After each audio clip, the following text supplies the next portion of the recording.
Jinwoo has a ton of options available to him, and we're going to talk about the best way to build him, whether it's stat spreads, weapons, artifacts, you name it.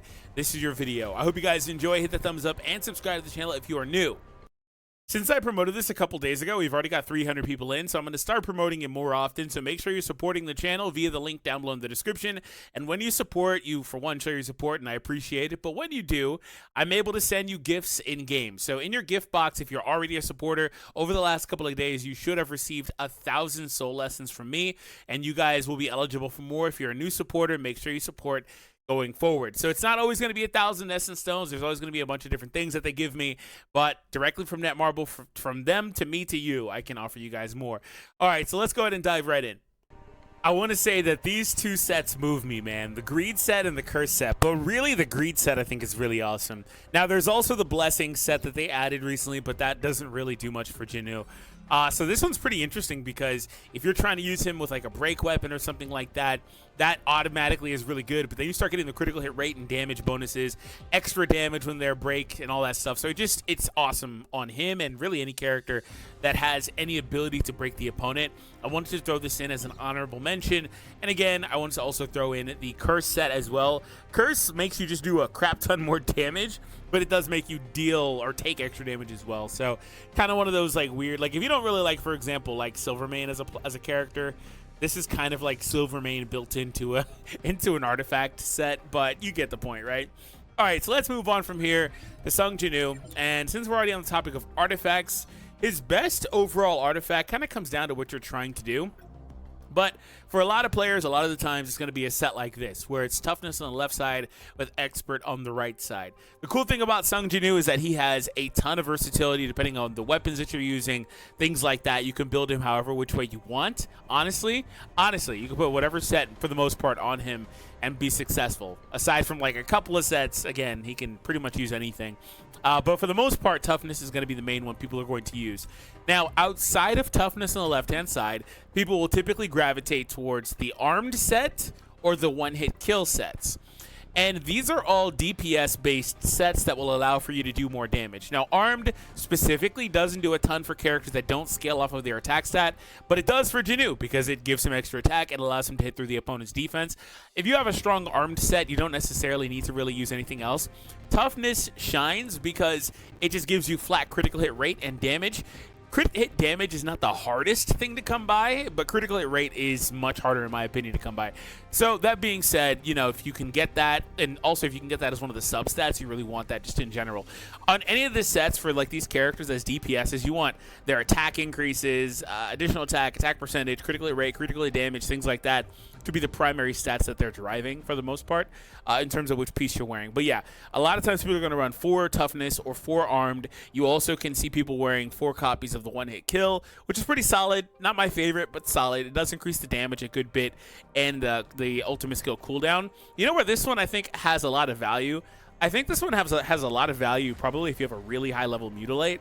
And the reason I say that is because I just pushed my mutilate up to level 9 and it already spiked my damage like crazy. It spiked my damage like crazy. And so I think that with having that set on, it probably would just make it so insane. So, you know, you can build some sort of set around that. Maybe have him with supporters that have Destroyer on as well. Things like that. There's ways you can probably cheese that ultimate. But nonetheless, that's kind of how things look. Another honorable mention for the left side specifically that I'll throw out there is Destroyer / Solid Analysis. Those two are really good, but they're going to be more niche choices that maybe you put on if you need something specific. However, the way the game typically just goes for the 5th time, most people just run toughness on the left side. I do want to say, once again, Greed is very strong here. Greed and Curse, so you can use those as well. But if you're going to use those, I think you probably just want 8. I don't really care for the 4 set pieces. I think they have 2 set pieces as well. I don't care about any of that. I think they have 6, whatever the numbers are. I don't care about anything but 8 on those other new pieces.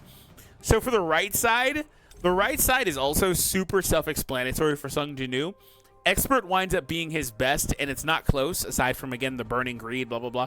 It winds up being the best, and it's not close, because what happens here is this set is kind of finicky on some other characters. You see I have it on like Chaehyun, for example. But because the other characters are so inclined to switch a lot with their support characters, or with the other characters with them, because there is not technically a support character in that setup, right? What happens is, with Sung Jinwoo, he never switches out. He always stays on the battlefield when you're using him. So this set has the chance to reach peak usefulness, right? So maybe you don't see it do that in other pieces of content with other characters. So anyway, moving on from there, Champion of Field is another solid one you can put on if you're just looking for more attack.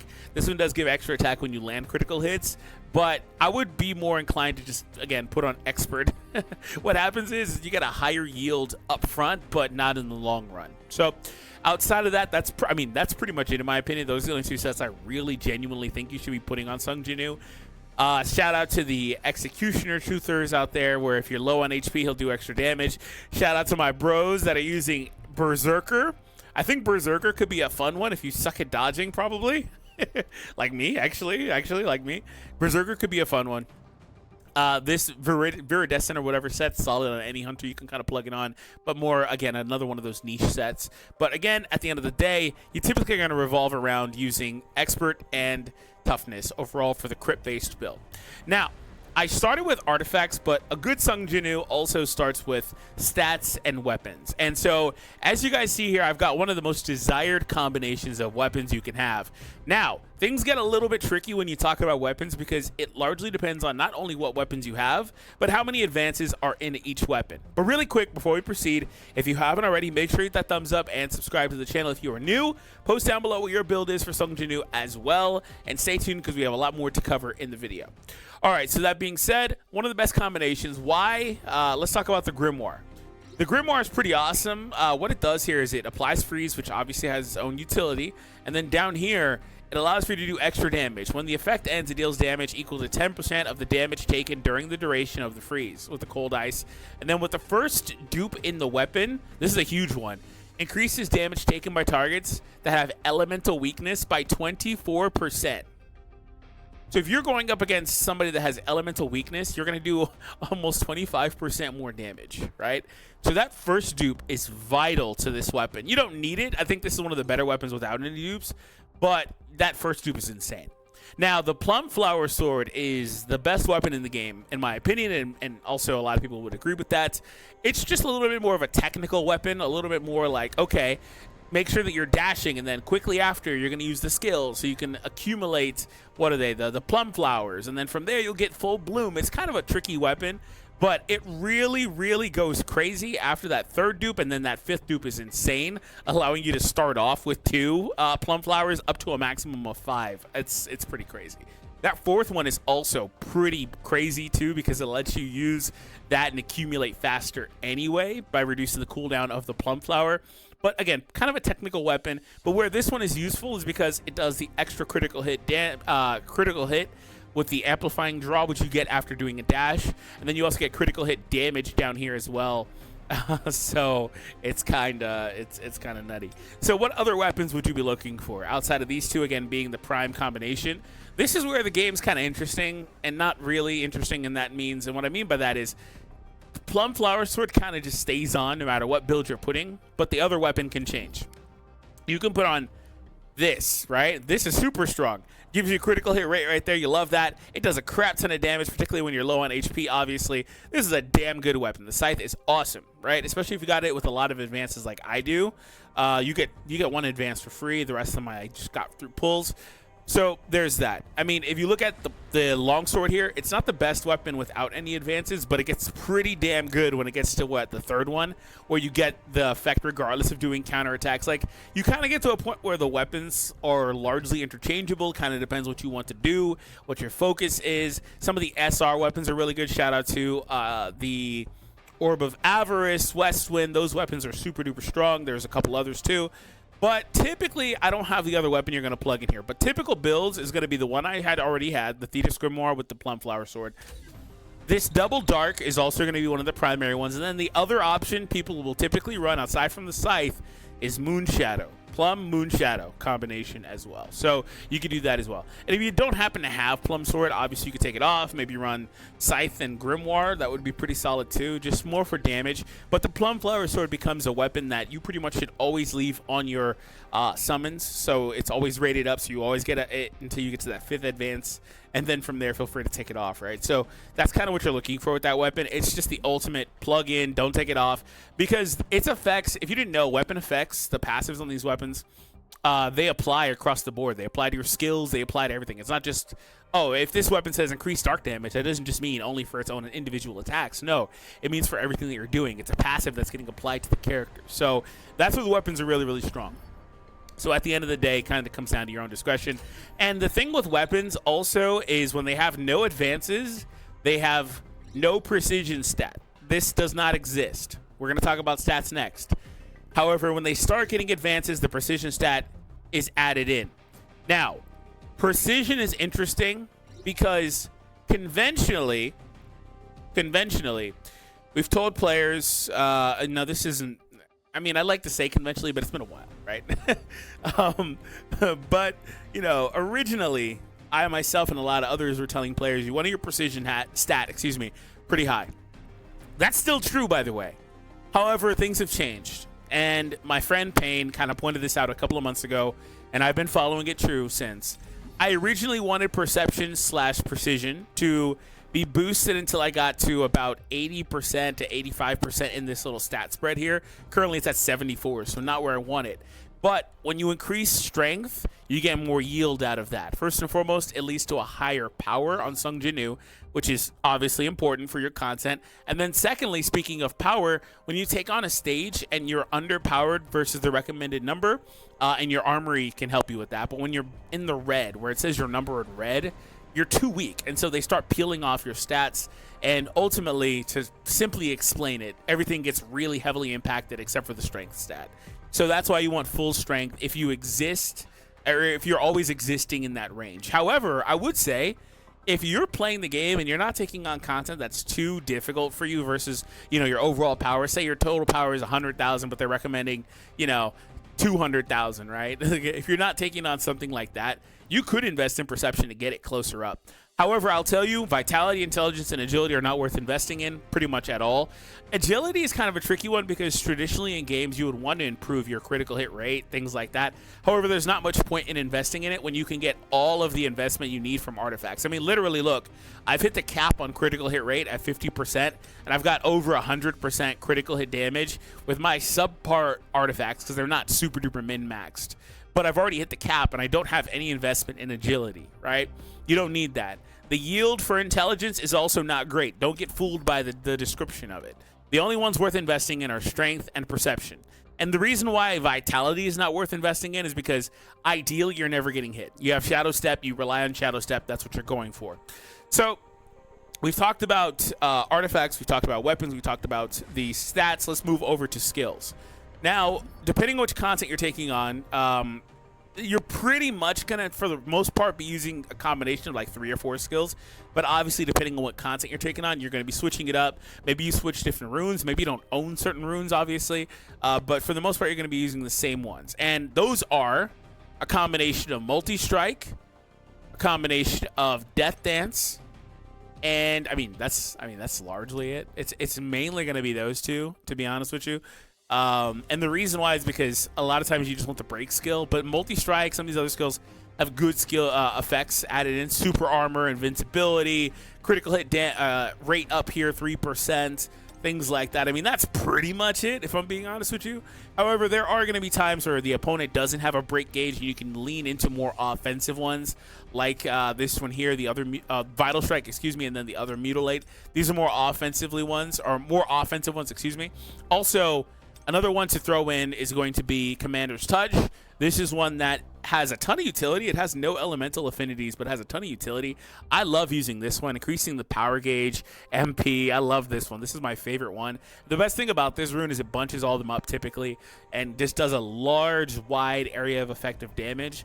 And so ultimately, those are the ones you're going to mainly focus on until you unlock this one here. Crushing Blow is pretty damn strong. It's the strongest break in the game. All of the skills here have different varying amounts of utility, right? Things like that. And you probably have noticed, if you haven't already, critical hit damage here 50%. Damn. If you haven't already, you've probably noticed some of these also have tie-ins. So when this skill is used, increase the damage of vertical arts by 10% for 10 seconds. That's this skill here, right? You could do that. There's some combinations in here where they'll reduce cooldown, things like that. Those are fun, cheeky combos. However, at the end of the day, you still, most of the time, are using some combination of, again, Multi-Strike, Death Dance, Commander's Touch, and Almighty Break, Armor Break, excuse me. Those are the main ones people will typically be using. And those are the main ones I will recommend you level up. Again, for the 5th time, there's gems in each of these categories, right? Each of these categories present options to you that you can use. How I handle this myself is I actually constantly switch around. I don't really stick to too many skills all too often. Sometimes I'll leave on Death Dance, for example. 30% critical hit damage was pretty nice. Now I'll leave on this one here that I just showed you, 50%, things like that, where I just get the extra bonuses and effects of it. Okay, so now that we've covered that, this is where the game kind of gets a little bit fun. And that's Blessing Stones. Blessing Stones are interesting, dude. And they're really, really interesting. Because there's combinations in here. For example, let's say you use this one here.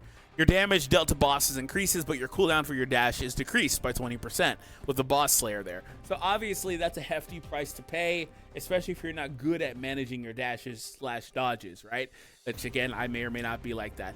However, swiftness completely invalidates that weakness in my opinion. You can also use this one here, which again, decreases the cooldown. So like there are combinations in here. If you wanted to take that weakness away, you could flat out do that. What about going super break? Pulverize, probably the best skill in the game for break. I don't really think it's all too debatable. However, there are other solid options that help you with your breaking and your damage, right? So you would just do that more or less. Right here, Fatal Strike. The target's break gauge decreases every time you land a critical hit. So you can use these two together. And then this one here, your critical hit rate increases every time you land a hit, stacking up to 4 times for 8 seconds to help you do more critical hits with sharp perception. There's just combinations in here that can be really, really useful. However, instead of just throwing a bunch of combinations at you, here's my tips. First and foremost, I'd put a high priority on the ones you have higher rarity, because the effects are much stronger in the higher rarity version. I would put a high priority on those. My second recommendation is to focus on damage-based runes. What are those? Chains of Blood is damn insane. This thing, this thing is crazy. Your attack damage increases by 12% of your lost HP, but also increases your damage taken by the same amount. There's no time limit on this, by the way. So like, you have a heavy damage taken debuff, but who gives a dang? Like sometimes the boss is gonna take just, I don't know, 3/4 of your life off in one hit or something. Again, because we're also not investing in vitality, right? So this is a damn strong one. And again, if you have a stronger version than just a rare version of this rune, you're really eating good. So that's a super strong one. This one here, you don't really need this one a ton, but it's strong versus normal monsters if you're versus those guys. This is one that's not great at low levels, but higher up it's much better. But again, those damage-based ones are really, really strong. And then there are some that are predicated on like defense. Like this one here, Tenacity. The damage you take will be reduced. And then this one here, Casca Steel Scales. Damage decreases by 9%. And then I'd like to throw out there also the... I don't think anybody that's ever played this game has not got a crap ton of usefulness. It's almost criminal that I haven't mentioned it till now. The tried and true daily quest completion. This is the so like I don't have it on now because I needed to hit harder. But I would tell you, man, I would go 3 offensive runes like Chains of Blood or whatever, and I would stick this baby out in the 4th slot. It just comes in handy, dude. It comes in handy. So let me show you a little bit of an offensive combination, not using daily quest, but Chains of Blood. I love that. I love this one here, which increases your attack. So that the double-edged sword there. Again, another one that kind of just makes you take more damage, I believe. But the attack of the target, yeah, it makes you take more damage basically. So who cares? They both trade off, doing the same thing. I like this one here, sharp perception for the critical hit rate. And then the last one I would plug in would be one of these two at the bottom personally, or Boss Slayer. So that's a combination for offense, right? So all in all, now we've gone through the skills, the stats, the runes, the weapons. Well, not really runes because those are skills, but the blessing stones, excuse me, the weapons, the artifacts. We've covered nearly everything with Sung Jinwoo. So ultimately, the last thing to really cover is team composition. This is a little bit of a bonus. So if you enjoyed the video, again, hit that thumbs up. A little bit of a bonus. So I'm going to keep this part short and sweet. And by that, I mean probably a couple minutes. So for Sung Jinwoo, what I'll tell you is the most important thing on these hunters, there's two things. If you need to take them into a piece of content, or you need somebody to break for you, or some specific utility like a support, something like that, consider that first and foremost. Next, consider their support skill. This is exclusive to their interaction with Sung Jinwoo. The support skill is vital. Unrecoverable here, for example, branding also increasing your critical hit damage and rate on the targets that have the branding. So like an indirective support effect there. Super duper strong, amazing skill. We have characters that are here to largely just be support characters. And then there are characters that, it's lagging here. Here's a support skill here. Increases the attack, but decreases the user's damage taken. Very good. And this is actually super good in conjunction with those runes, excuse me, blessing stones that make you take more damage, right? So she's super strong. But then there are a few hunters. I talked about the primary thing to look at. There are a few hunters that also have passives that are really strong too. Increases critical hit rate and critical hit damage of all team members. This will be active even though he's just a support character on Sung Jinwoo game modes. But that's 12%. That's whopping, dude. It makes him immediately one of the best characters in the game. So the characters that can kind of shine like that are ones that you're going to want to focus on. So I'm going to throw them at you. Rapid hitter. If you're looking for a damage dealer, you're going to be looking for Alicia. You're going to look for Cha. And then in some cases, if you got higher limit breaks than some of the other characters, like Jongin, you can use... it's mainly Jongin. That's pretty much it for like top damage dealers. If you're looking for a breaker, most of the time, I'm gonna be honest with you, most of the time you're gonna plug in either of these two or Emma. It doesn't really matter what the affinity is, what the element is. You're pretty much just plugging in one of these three. Emma, these two, right? The best breaker in the game, in my opinion, currently is him. And that's kind of what you're doing. Now, if you're looking for another character to help you improve your damage, you're looking for a character that has some support attributes to them as well. We talked a little bit about Cha. She's going to hit really hard and then have that support branding. We have Mei Lin. We have Lee Bora, who's super duper strong for the charm that she places on the opponent, which is really strong, I think, when you get her. What dupe is it? Strengthening charm effect, increases the skill damage. Is that it right there? No, it's not that. It's the other one here. Guess the skill. So Lee Bora is also super duper strong, but Min Byung-gu, Lee Bora, Mei Lin, those are the main ones you're going to be looking for the most part. So that's pretty much it. And again, it doesn't really matter what piece of content you take on. The game's kind of designed in a way where they want you to be taking, say the opponent is weak to light, they want you to take a full light team, light weapons, all that stuff. You don't even have to do that. I don't know why it's breaking. You don't have to do that. You could take your regular dark weapons. You can take whatever supports you want, whatever skills you want. You don't have to shift around like that all too much. So that's why I kind of threw general names at you. But it does kind of depend a little bit what you're taking on, but not really. You're still going to be taking it at the end of the day. Mostly the same characters. Maybe one of the support slots is different, things like that. Apparently this is broken now. So anyways, if you haven't already, make sure you're supporting through the link down below in the description. I hope you guys enjoyed this video. Hopefully it was helpful. And I'll see you all next time.